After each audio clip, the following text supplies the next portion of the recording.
Aloha, everybody. This is Cathy Bilsky, the Quantum Leap Let Light Unite show on UPRN Radio. And this is December 4th, 2020. Whoa, we are almost through the year. How incredible. Tonight, I wanted to do some fun stuff. So I put together all my funny stories and some stories that are, I'll just call thought-provoking. And I want it to be light tonight. So, get your jammies on, kick back, drink that glass of wine, have that doobie, and enjoy. So one of the stories I wanted to tell you is I've been doing a lot of swimming with the tame dolphins over at Dolphin Quest, and I live in Hawaii on the Big Island. And, to me, the dolphins, they're my teacher. I know that sounds strange, but I look at dolphins as a very, very highly intelligent being, and they communicate a lot through telepathy. They know what we think, they know what we feel. You cannot pull anything over a dolphin. So I have gone to Dolphin Quest, I think today would have been my 9th trip. I'm like family over there.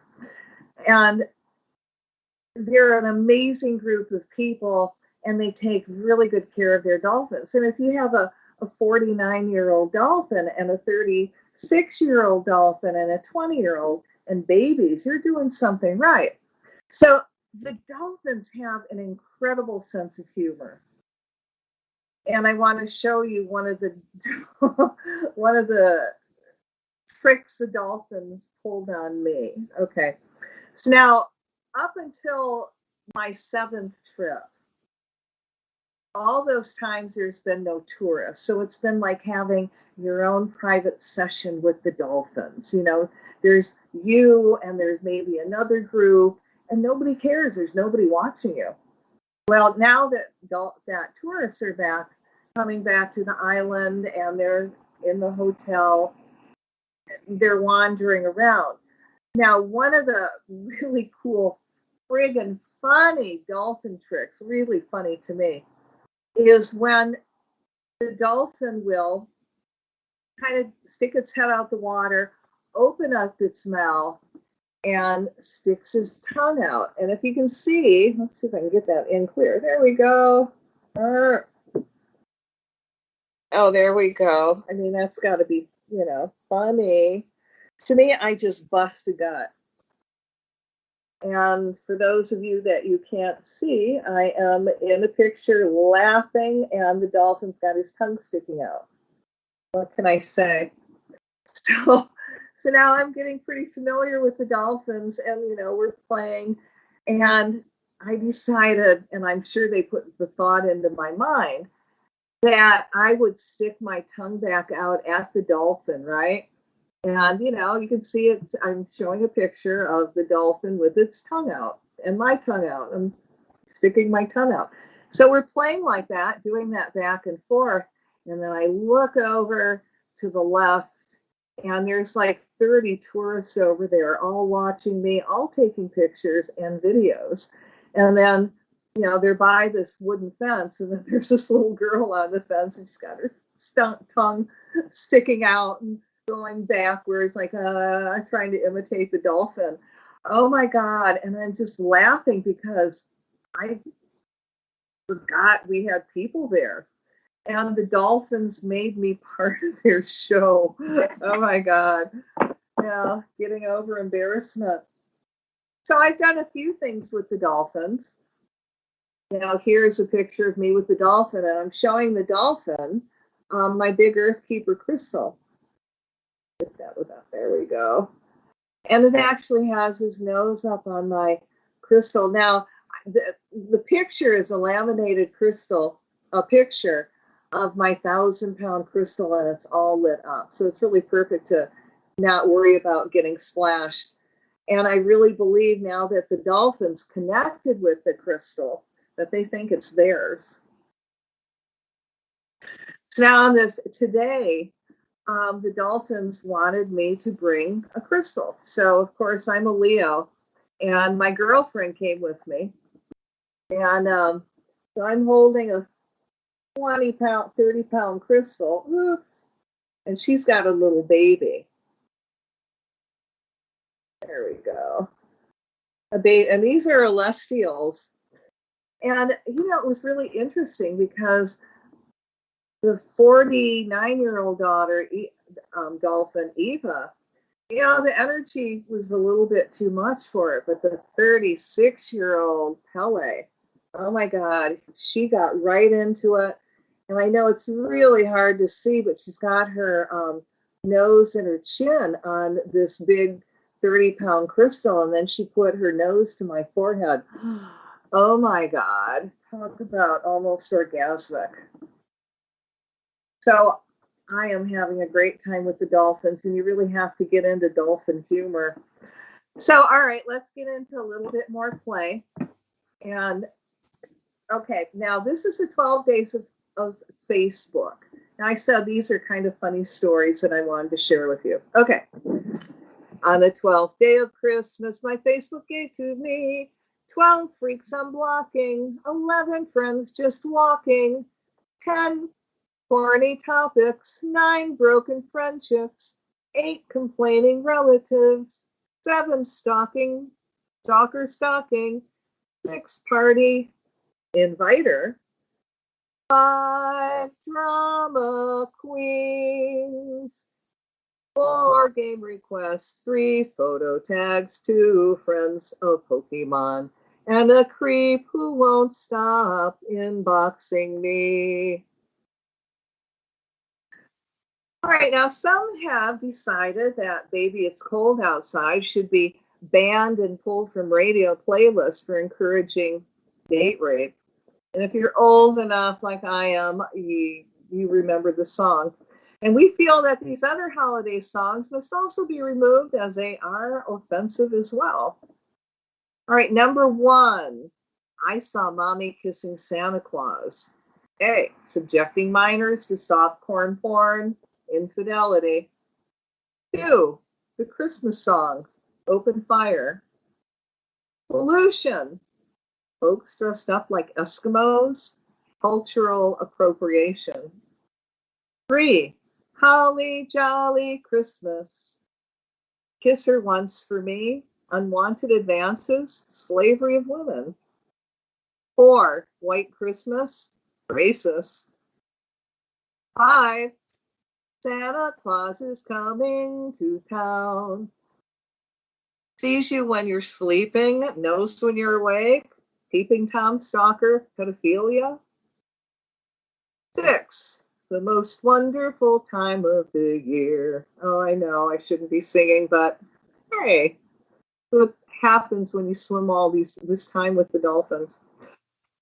Okay, most wonderful time of the year. Everyone telling you be of good cheer, making light of mental illness, forced to hide depression. 7, Rudolph the Red-Nosed Reindeer, bullying. 8, it's beginning to look a lot like Christmas. Gender-specific gift, dolls for Janice and Jen, and boots and pistols for Barney and Ben. A twofer, guns and bigotry. 9, Santa Baby,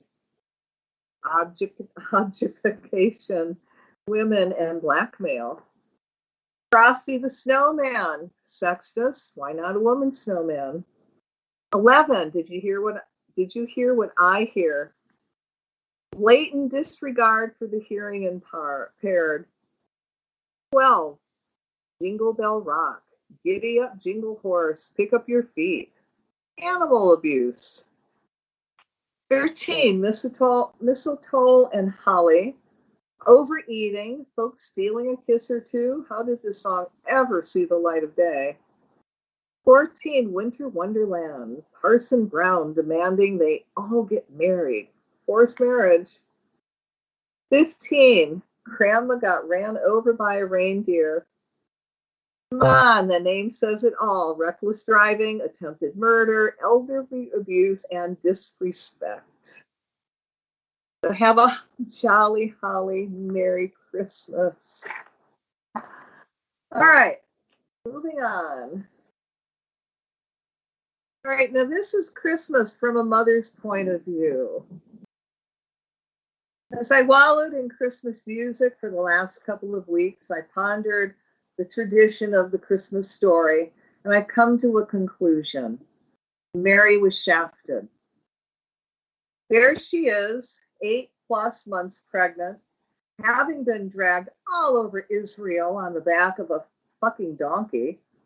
I know that when I was 8 months pregnant, I had a hard time riding for 2 hours in a car to attend my father-in-law's funeral. And men just do not understand how often one has to pee when there's a baby sitting on one's bladder, especially when one is being jiggled by travel.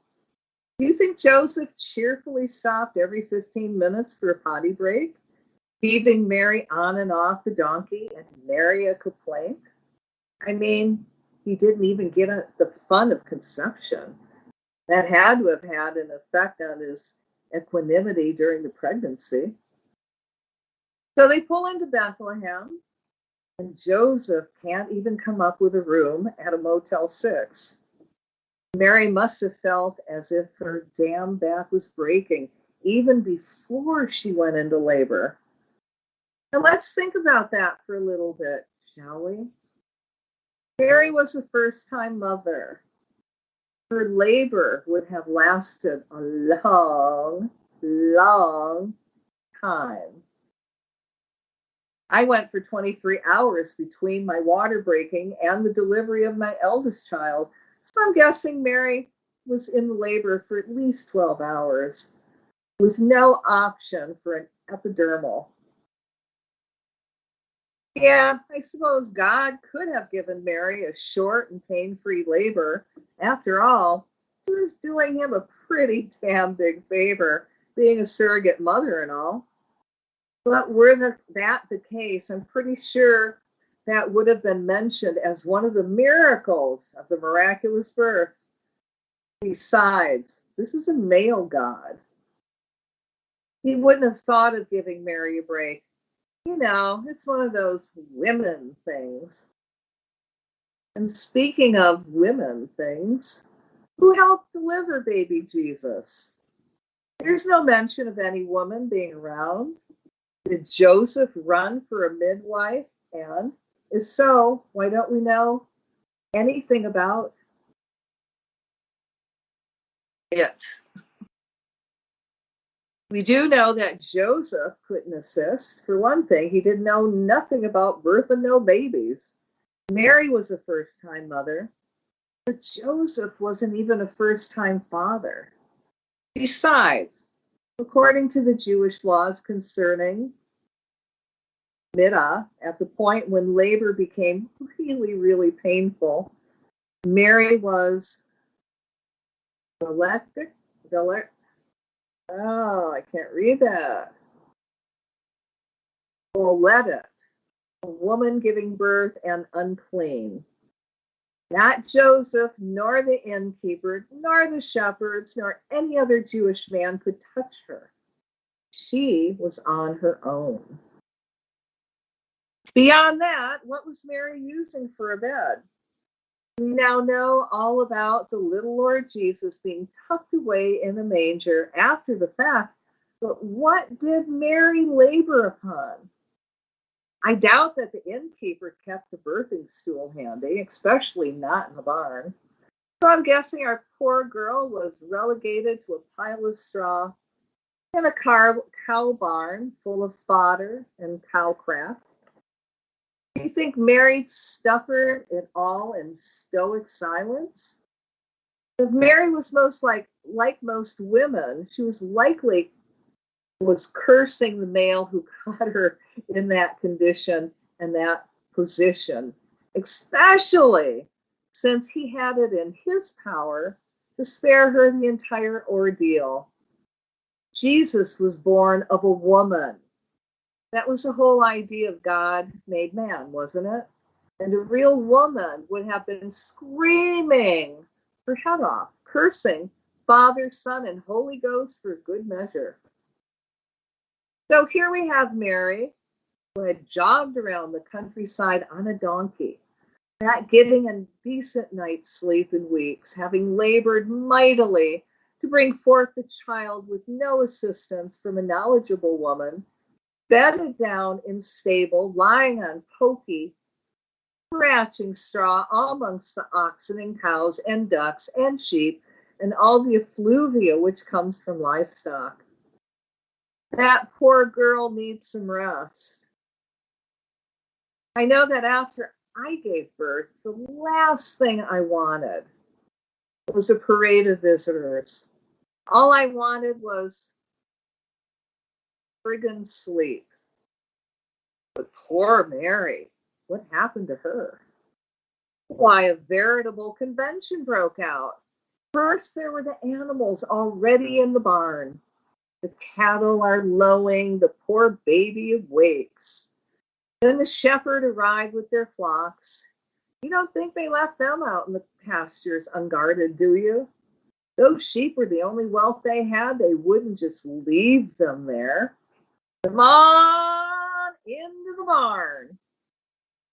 It was those damned angels with their trumpets and their harps of gold bending near the earth to sing, "Hark, glory to the newborn king." Oh yeah, the angels did a great fucking job. By the time they were finished singing on high, with the mountains echoing the joyful strains to "Come to Bethlehem and see," heaven and nature singing and repeating the sounding joy and the song, high above the trees with a voice as big as the seas, everyone and their brother, no sisters, pretend to marry, had been called to traipse through the cow barn and stare at the baby.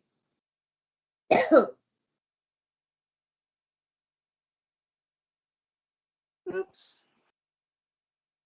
There was no consideration at all of what Mary needed. Oh, the wise men showed up with gold, frankincense, and myrrh for Jesus. They could have at least have brought a pacifier to keep the baby quiet. And Mary really could have used a fluffy down comforter or some nice bath salts. Although the frankincense would have been useful for covering up the stench of the cow crap. They even end up referring to Jesus as the Son of Man. And there was no man involved in the whole process, just a Godhead and a woman. And by the time the little drummer boy arrived, Mary probably grabbed a shepherd's crook and beat the kid with it, and then broke the fucking drum and wailed shit on the shepherds, the wise men, the angels, the sheep, and Joseph for good measure. It would have been the only way she would have gotten a silent frigging night. All right, moving on. It was about 5 years ago. I was trying to lose a few pounds, so I've been staying away from the carbs. That's when I met my husband, Rob. On our first date, he booked the next two. He liked me. I liked him. Things were looking really good. He picked me up in a Cobra Mustang, and his pathetic attempt to win me over with a car totally worked. I'm not shallow, but since I spent most of my 20s picking men up because I didn't want my hair to frizz in their non-air-conditioned jalopies on 3 wheels and a 15-year-old spare, I welcomed his fancy sports car with open arms. We arrived at the restaurant, and Rob had ordered food I hadn't allowed myself to eat in years. I didn't want to be that girl, so I ate, drank, and oh, was I merry. Later, we shopped a bit. Rob surprised me by buying an expensive pair of shoes that he caught me eyeing. Was this love? That's what had happened. Gas strikes in 2 different ways. Uncontrollable toots and sharp shooting pains that feel a lot like dying. I thought I was dying. Not to make a scene, I told Rob I certainly wasn't feeling well and probably needed to head home. On the way home in his Cobra, he tried to hold my hand and ask me lots of questions, but I wasn't having any of it. pain was so bad. It felt like I was being stabbed with a bunch of forks. And I realized, oh my God, help me. I have a horrendous fart on deck. I'm in trouble, big trouble. The more I held it in, the more pain would shoot through my stomach and down my legs. I was even having to raise myself off the seat, gripping onto the door and the dashboard. I think we've all been there. Seriously, you need to hurry. I'm in a lot of pain, I managed to say through gritted teeth. Wow, it's that bad. What's wrong? Do I need to take you to a hospital? How do you tell a man you just started dating that the reason you're writhing in pain is because you have to fart? Well, you can either tell him or, like me, let the fart speak for itself. People hear me. There was nothing I could do. As impressive as I am with sphincter control, this was out of my hands. Slowly it leaked out. The more I tried to stop it, the more it forced its way through the door. However, to my pleasant surprise, there was no sound. I sat silently, sweat accumulating above my upper lip. Okay, maybe I got away with something. Sort of way. More like is someone dead and rotting in your trunk? And am I in hell sort of way? Suddenly I panicked.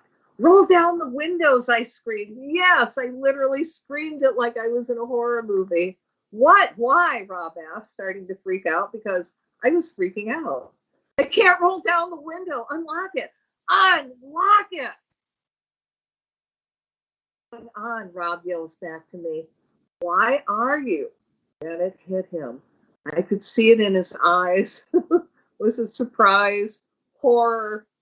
Water started to accumulate at the base of his eyelids. Oh my God, I can taste it, he screamed. Roll down the window as I screamed. The tooth started to flood out uncontrollably. I scratched and clawed at the window like I was being kidnapped. Rob, unable to see either the fart cloud or panic, kept turning on the windshield wipers instead of unlocking the window. It was chaos.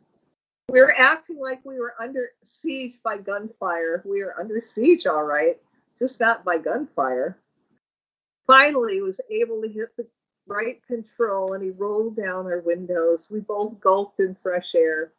I was horrified and happy to be alive. Then remembered, I just farted on the man of my dreams. Then sort of wished I was dead. We sat silently for the rest of the way home, although the shooting pains had subsided. I now desperately needed to use the bathroom in an urgent, explosive kind of way. He pulled up to my apartment, and before he could come to a stop, I had already jumped out. Okay, thanks for dinner. Sorry about the fart. Love the shoes. I ran into my apartment like I was running from the cops. I burst through the door and ran straight for the bathroom, where I was finally able to unleash and make noises that no one ever could hear coming from another person. Then I heard it, Rob's voice, right outside my bathroom door. Anna, you left your shoes in the car, and your front door was open. Where do you want me to put them? Get away from the door, I screamed like Reagan from The Exorcist. Okay, I'm sorry. Are you okay? Toot, toot, splatter. Ungodly noise. I'm fine, Rob. Just leave the shoes there. I'll call you later, okay? Okay, are you sure I'm fine. Get away from the door. This man, I love him, but take a freaking hint. Finally, I heard the front door shut. The Cobra engine zoom away. I thought that was the last I'd hear from him. I didn't think it was possible to ever see a man again. After he screams he can taste your fart, after only knowing you for 48 hours. But to my surprise, I did. A couple of days later, actually, now we're married, and he's lying on the couch while I type this. It was your rap that saved you. He just lovingly reminded me. Well, thank you, boobs. You saved us. You saved our destiny. Oh, come on, that was funny. Moving along. Humor for the day. The old lady handed her bank card to a bank teller and said, I would like to withdraw $10. The teller told her for withdrawals less than 100, please use the ATM. The old lady wanted to know why. The teller returned her bank card and irritably told her, these are the rules. Please leave. If there's no other matter, there's a line of customers behind you. The old lady remained silent for a few seconds and handed the card back to the teller and said, please help me withdraw all the money I have. The teller was astonished. When she checked the account balance, she nodded her head, leaned down, and respectfully told her, you have $300,000 in your account, and the bank doesn't have that much cash currently. Could you make an appointment and come back tomorrow? The old lady then asked how much she could withdraw immediately. The teller told her any amount up to $3,000. Well, please, let me have $3,000 now. She, the teller, then handed it very friendly and respectfully to her. The old lady put $10 in her purse and asked the teller to deposit the $2,990 back into her account. The moral of the tale, don't be difficult with old people. They spend a lifetime learning these skills. And we're moving on. When Forrest Gump died, he stood in front of St. Peter at the pearly gates. St. Peter said, welcome, Forrest. We've heard a lot about you, he continued. Unfortunately, it's getting pretty crowded up here, and we find that we now have to give people an entrance examination before we let them in. Okay, said Forrest, I hope it's not too hard. I've already been through a test. My mama used to say, life is like a final exam. It's hard. Yes, Forrest, I know, but this test is only 3 questions. Here they are. 1, which 2 days of the week begin with the letter T? 2, how many seconds are in a year? 3, what is God's name? Well, sir, Forrest said, first one is easy. Which 2 days of the week begin with the letter T? Today and tomorrow. St. Peter looked surprised and said, well, that wasn't the answer I was looking for, but you have a point. I'll give you credit for that answer. The next question, said Forrest, how many seconds are in a year? 12. 12, said St. Peter, surprised and confused. Yes, sir. January 2nd, February 2nd, March 2nd, and on. St. Peter interrupted him. I see what you mean. I'll have to give you credit for that one, too. And the last question, said Forrest, what is God's name? It's Andy. Andy, said St. Peter in shock. How did you come up with Andy? I learned it in church. We used to sing about it. Forrest broke into the song. Andy walks with me. Andy talks with me. Andy tells me I am his own. St. Peter opened the gate to heaven and said, run, Forrest, run.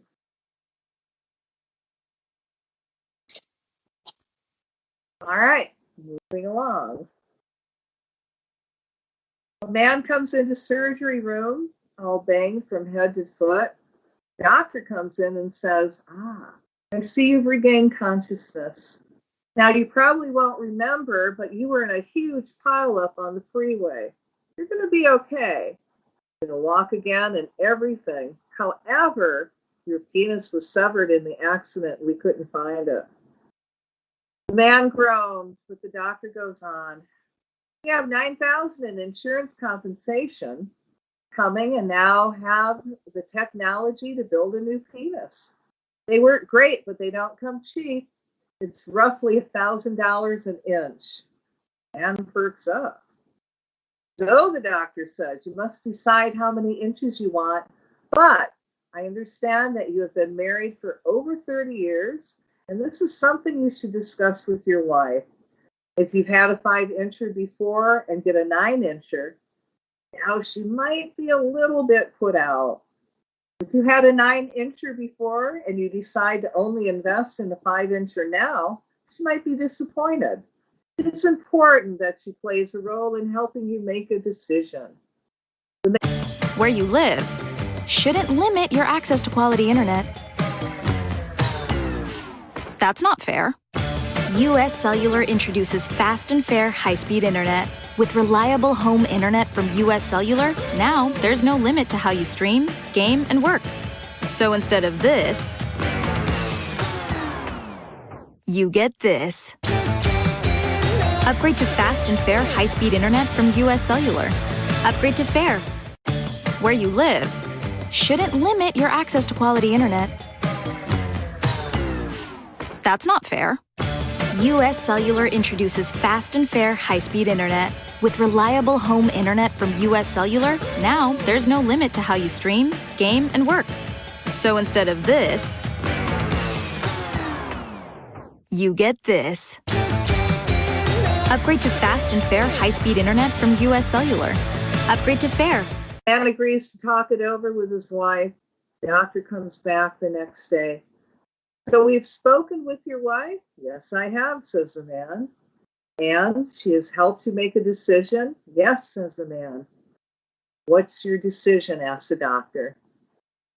We're getting granite countertops. Oh, come on, that was funny. All right, moving along. I think this one is funny, and it's my funniest story I have. And it's called Only a Man Would Attempt This. So I want you to do some creative visualization while you're doing this, while you're listening, okay? So it's called Only a Man Would Attempt This. A guy who purchased his lovely wife a pocket taser for their anniversary submitted this. Last weekend, I saw something at Larry's Pistol and Pawn Shop that sparked my interest. The occasion was our 15th anniversary. I was looking for a little something extra for my wife, Julie. When I came across was a 100,000 volt pocket purse sized taser. The effects of the taser was supposed to be short-lived, with no long-term adverse effect on your assailant, allowing her adequate time to retreat to safety. Way too cool. Long story short, I bought the device and brought it home. I loaded 2 AAA batteries into the darn thing and pushed the button. Nothing. I was disappointed. I learned, however, that if I pushed the button and pressed it against the metal surface at the same time, I'd get the blue arc of electricity darting back and forth between the prongs. Awesome. Unfortunately, I have yet to explain to Julie what that burn spot is on the face of the microwave. Okay, so I was home alone with this new toy, thinking to myself, that it couldn't be all that bad with only 2 AAA batteries, right? There I sat in my recliner, my cat Gracie looking on intently, trusting little soul. While I was reading the directions and thinking, I really needed to try this thing out in flesh and blood-moving target. I must admit, I thought about zapping Gracie only for a fraction of a second and thought better of it. She's such a sweet cat. If I was going to give this thing to my wife to protect her against a mugger, I did want some assurance that it would work as advertised. Am I wrong? So there I sat in a pair of shorts and a tank top, with my reading glasses perched delicately on the bridge of my nose, directions in one hand and taser in the other. The directions said that a 1 second burst would shock and disorient your assailant. The 2 second burst was supposed to cause muscle spasms and a major loss of bodily control. A 3 second burst would purportedly make your assailant flop on the ground like a fish out of water. Any burst longer than 3 seconds would be wasting batteries. All the while, I'm looking at this little device measuring about 5 inches long, less than 3/4 of an inch circumference. Pretty cute, really. And loaded with 2 itsy bitsy AAA batteries. Thinking to myself, no possible way. What happened next is almost beyond description, but I'll do my best. I'm sitting there alone, Gracie looking on with her head cocked to one side as if to say, don't do it, dipshit. Reasoning that a 1 second burst from such a tiny little old thing couldn't hurt all that bad. I decided to give myself a 1 second burst just for the heck of it. I touched the prongs to my naked thigh, pushed the button, and oh my God! Weapons of mass destruction, what the hell? I'm pretty sure Jesse Ventura ran in through the side door, picked me up in the recliner, then body slammed us both on the carpet. Over and over and over again. And if you don't know who Jesse Ventura he's a wrestler. I vaguely recall waking up on my side in a fetal position with tears in my eyes, body soaking wet, both nipples on fire, testicles nowhere to be found, with my left arm tucked under my body in the hottest position and tingling in my legs. The cat was making meowing sounds I had never heard before, clinging to a picture frame hanging above the fireplace, obviously in an attempt to avoid getting slammed by the body flopping all over the living room. Note, if you ever feel compelled to mug yourself with a taser, one note of caution. There is no such thing as a 1 second burst when you zap yourself. You will not let go of that thing until it's dislodged from your hand by a violent thrashing about on the floor.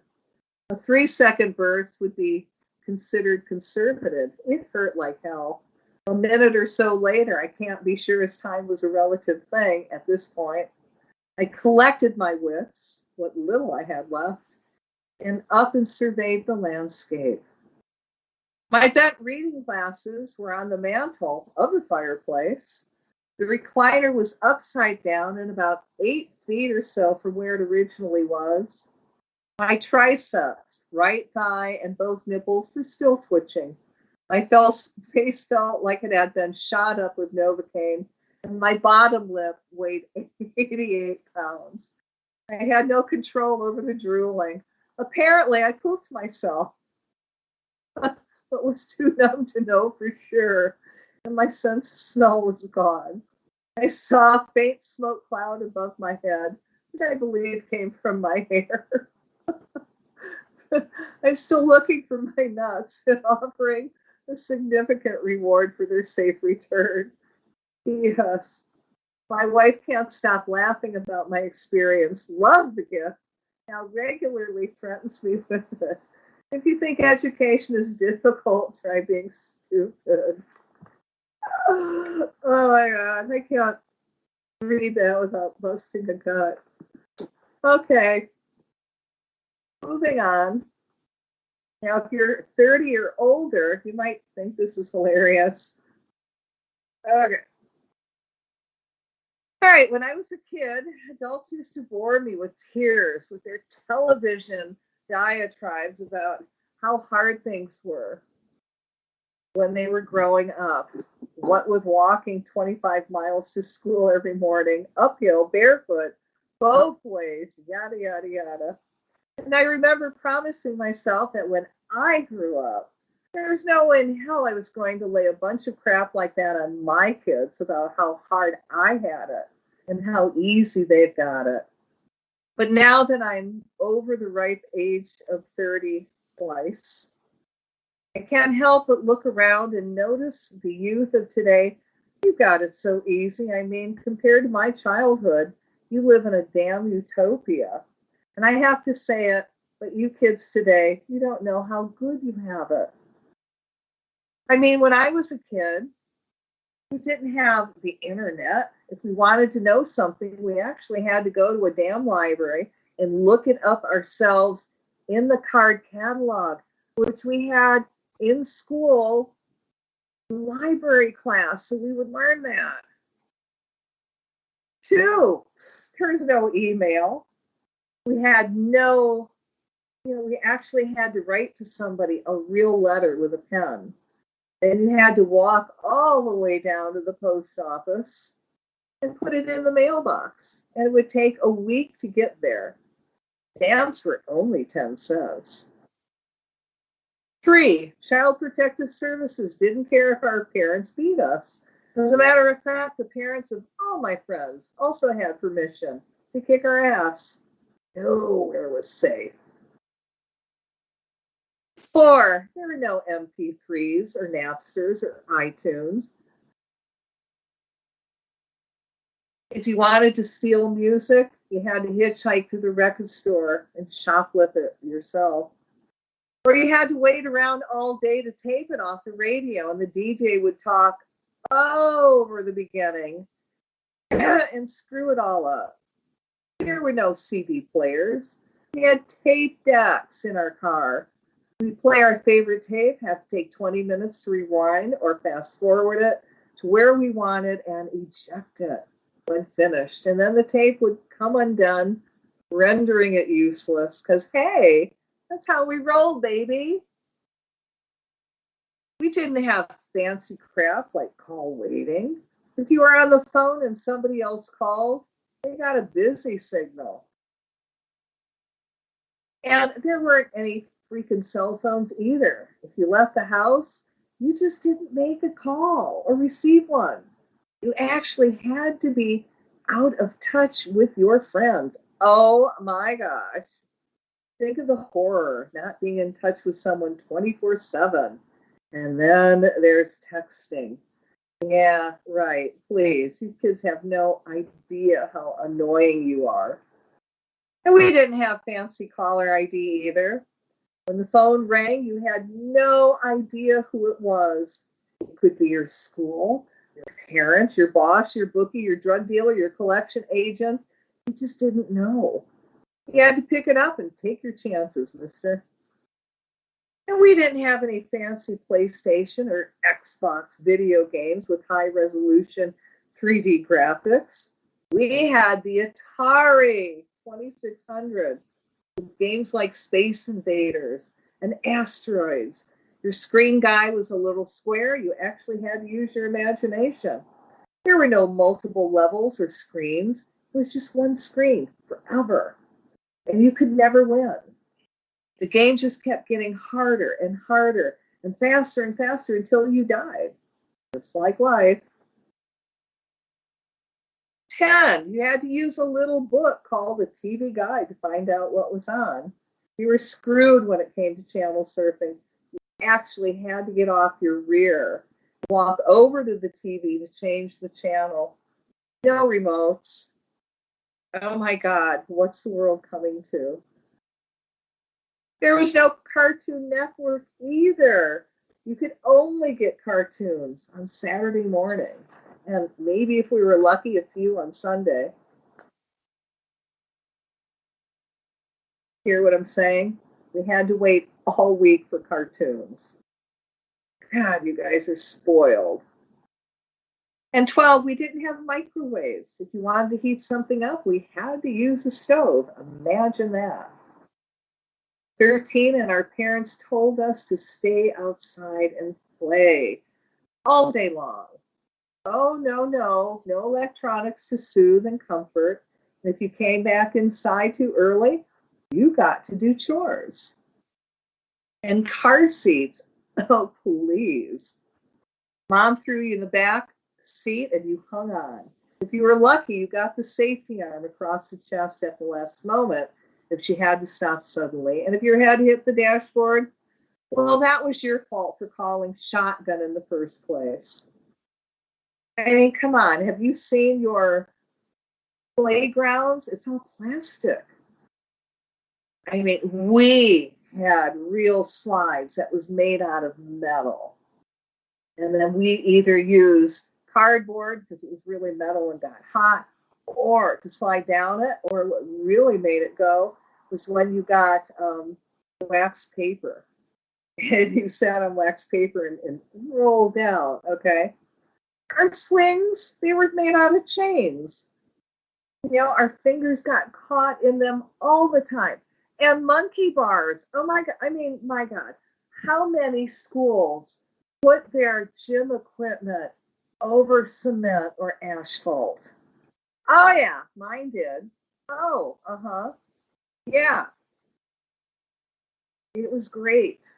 Yeah, we had it rough. So you guys, you know,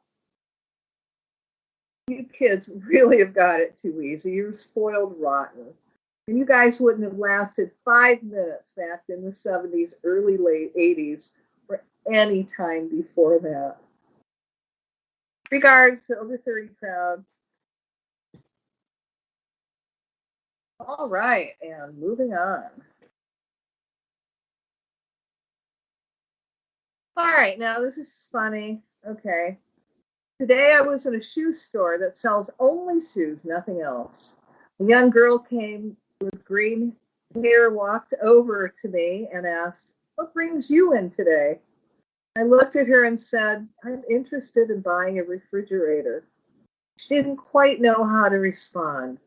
I had that deer in the headlights look.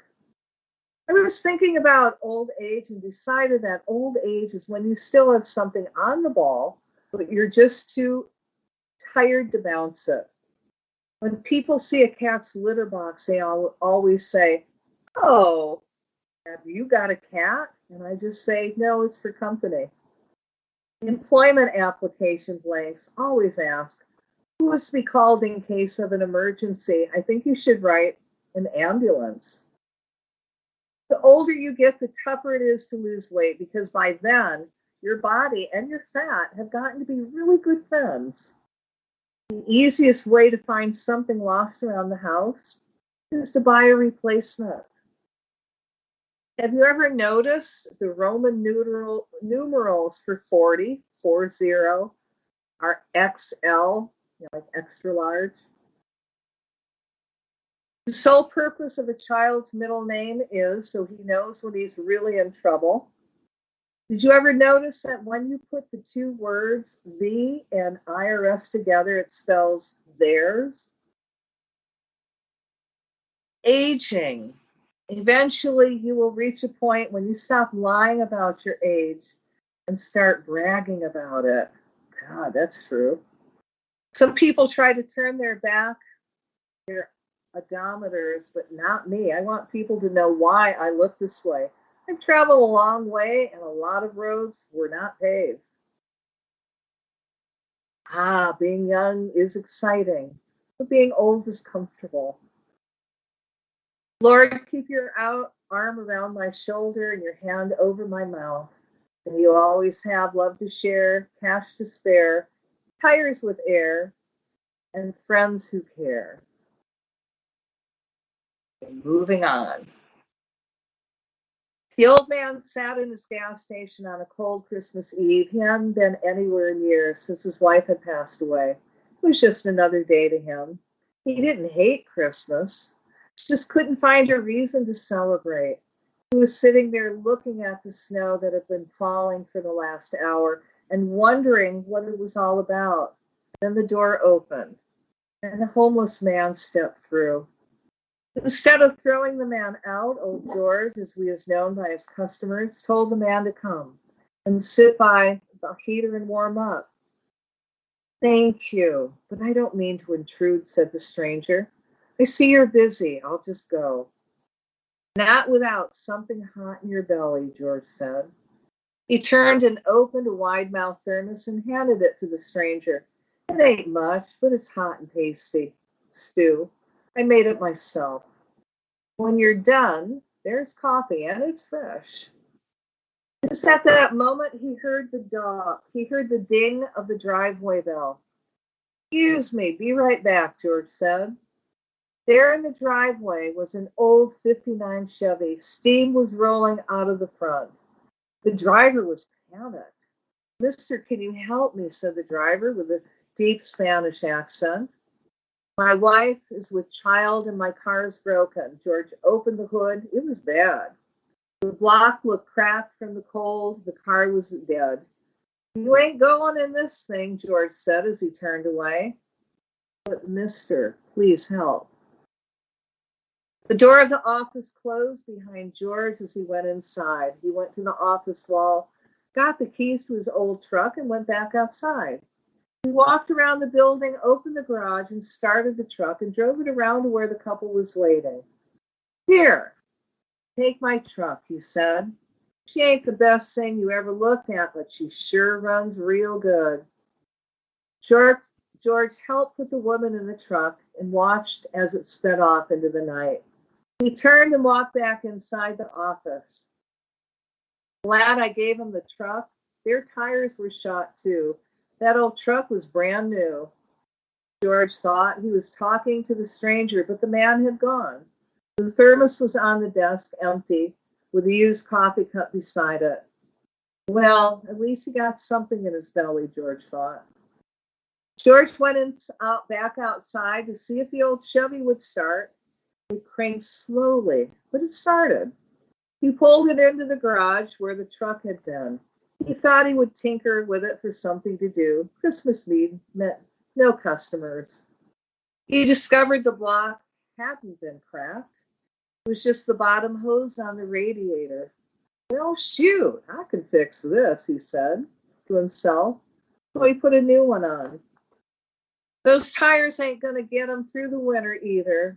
He took the snow treads off of his wife's old Lincoln.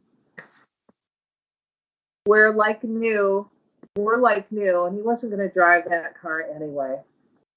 As he was working, he heard shots being fired. He ran outside, and beside a police car, an officer lay on the cold ground, bleeding from his left shoulder. The officer moaned, "Please help me." George helped the officer inside as he remembered the training he had received in the Army as a medic. He knew the wound needed attention. Pressure to stop the bleeding, he thought. The uniform company had been there that morning, and he had left clean shop towels. He used those and duct tape to bind the wound. Hey, they say duct tape can fix anything, he said, trying to make the policeman feel at ease. Something for the pain, George thought. All he had was the pills he had used for his back. These ought to work. He put some water in a cup and gave the policeman the pills. You hang in there. I'm going to get you an ambulance. The phone was dead. Maybe I can get one of your buddies on that there talk box out in your car. He went out only to find that the bullet had gone into the dashboard, destroying the two-way radio. He went back to find the policeman sitting up. Thanks, said the officer. You could have left me there. The guy that shot me is still in the area. George sat down beside him. I would never leave an injured man in the Army, and I ain't going to leave you, George. Pulled back the bandage, checked for bleeding. Looks worse than what it is. Bullet passed right through you. Good thing. It missed the important stuff, though. I think with time, you're going to be right as rain. George got up and poured a cup of coffee. How do you take it, he asked. None for me, said the officer. Oh, you're going to drink this. Best in the city. Too bad I ain't got no donuts. The officer laughed and winced at the same time. The front door of the office flew open. In burst a young man with a gun. Give me all your cash. Do it now. The young man yelled. His hand was shaking, and George could tell that he had never done anything like this before. That's the guy that shot me, exclaimed the officer. Son, why are you doing this? Asked George. You need to put the cannon away. Somebody else might get hurt. The young man was confused. Shut up, old man, or I'll shoot you too. Now give me the cash. The cop was reaching for his gun. Put that thing away, George said to the cop. We got one too many in here now. He turned his attention to the young man. Son, it's Christmas Eve. If you need money, well then, here. It ain't much, but it's all I got. Now put that pea shirter away. George pulled $150 out of his pocket and handed it to the young man, reaching for the barrel of the gun at the same time. The young man released his grip on the gun, fell to his knees, and began to cry. I'm not very good at this, am I? All I wanted was to buy something for my wife and son. He went on, I lost my job, my rent is due, my car got repossessed last week. George handed the gun to the cop. Son, we all get in a bit of a squeeze now and then. The road gets hard sometimes, but we make it through the best we can. He got the young man to sit to his feet and sat him down on the chair across from the cop. Sometimes we do stupid things. George handed the young man a cup of coffee. Being stupid is one of the things that makes us human. Come in here with a gun ain't the answer. Now sit there and get warm, and we'll sort this thing out. The young man had stopped crying. He looked over to the cop. Sorry I shot you. It just went off. I'm really sorry, officer. Shut up and drink your coffee, the cop said. George could hear the sounds of siren outside. A police car and an ambulance skidded to a halt. Two cops came through the door, guns drawn. Chuck, you okay? One of the cops asked the wounded officer. Not bad for a guy who took a bullet. How'd you find me? GPS locator in the car. Best thing since sliced bread. Who did this? The other cop asked as he approached the young man. Chuck answered him, I don't know. The guy ran off into the dark, just dropped his gun and ran. George and the young man both looked puzzled at each other. That guy work here? The wounded cop continued. Yep, George said. Just hired him this morning. Boy lost his job. Paramedics came in and loaded Chuck into the stretcher. The young man leaned over the wounded cop and whispered, why? Chuck just said, Merry Christmas, boy. And you too, George, and thanks for everything. Well, it looks like you got one doozy of a break there. That ought to solve some of your problems. George went to the back room and came out with a box. He pulled out a ring box. Here you go. Something for the little women. I don't think Martha would mind. She said it would come in handy one day. The young man looked inside to see the biggest diamond ring he ever saw. I can't take this, said the young man. It means something to you. And now it means something to you, replied George. I've got my memories. That's all I need. George reached into the box again. An airplane, a car, and a truck appeared next. They were toys that the oil company had left for him to sell. Here's something for that little man of yours. The young man began to cry as he handed back the $150 that the old man had handed him earlier. And what are you supposed to buy Christmas dinner with? You keep that too, George says. Now get home to your family. The young man turned with tears streaming down his face. I'll be here in the morning for work, if that job offer is still good. Nope, closed Christmas Day, George says. I'll see you the day after. George turned around to find that the stranger had returned. Where'd you come from? I thought you left. I've been here and I have always been here, said the stranger. You say you don't celebrate Christmas. Why? Well, after my wife passed, I just couldn't see what all that bother was, putting up a tree. And seemed a waste of a good pine tree. Baking cookies like I used to with Martha just wasn't the same myself. And besides, I was getting a little chubby. The stranger put his hand on George's shoulder. But you do celebrate the holiday, George. He gave me food and drink and warned me when I was cold and hungry. The woman with child will bear a son, and he will become a great doctor. The policeman you helped will go on to save 19 people from being killed by terrorists. The man who tried to rob you will make you a rich man and not take anything for himself. That is the spirit of the season, and you keep it as good as any man. George was taken aback by the stranger and said, "And how do you know all this?" asked the old man. "Trust me, George, I have the inside track on this sort of thing, and when the days are done, you will be sitting with Martha again." The stranger moved towards the door. "If you excuse me, George, I have to go now. I have to go home where there's a big celebration planned." George watched as the old leather jacket and the torn pants that the stranger was wearing turned into a white robe. The golden light began to fill the room. "You see, George, it's my birthday. Merry Christmas." George fell to his knees and replied, "Happy birthday, Lord Jesus. Merry Christmas." Ah, so, you never know. Oh my God, I'm crying.